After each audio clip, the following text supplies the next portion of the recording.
चालाक मुर्गे और गीदड़ की शिक्षाप्रद कहानी। एक गांव में एक मुर्गा रहता था। वह रोज सुबह बांग देकर गांव वालों को जगाया करता था। एक दिन एक गीदड़ कहीं से घूमता हुआ गांव में आ गया। जब उसने मुर्गे को देखा तो उसकी लार टपकने लगी। वह सोचने लगा, वाह क्या शानदार मुर्गा है, अगर इसका मांस खाने को मिल जाए तो मजा आ जाए।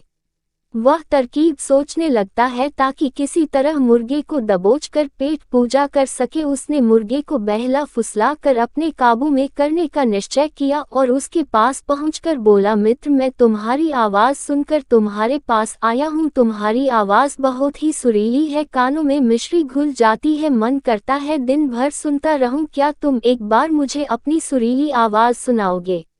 मुर्गे की कभी किसी ने इतनी प्रशंसा नहीं की थी। वह गीदड़ की बात सुनकर मुर्गा खुशी से फूला नहीं समाया और उसे अपनी आवाज़ सुनाने के लिए जोर जोर से कूक डूकू करने लगा।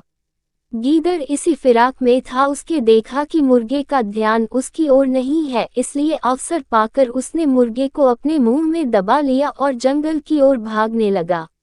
जब वह जंगल की ओर भाग रहा था उस समय गांव वालों की दृष्टि उस पर पड़ गई। वे लाठी लेकर उसे मारने के लिए दौड़े। गीदड़ डर के मारे और तेजी से भागने लगा। मुर्गा अब तक उसके मुंह में दबा था, तब तक उसने उसके चंगुल से बचकर निकलने का एक उपाय सोच लिया था।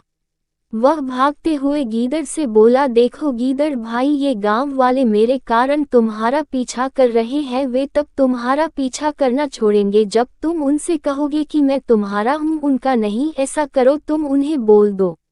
गीदड़ मुर्गे की बातों में आ गया और पलटकर बोलने के लिए अपना मुंह खोल लिया, लेकिन जैसे ही उसने मुंह खोला मुर्गा उड़ गया और गांव वालों के पास चला गया। इस तरह अपनी चतुराई से उसने अपनी जान बचाई।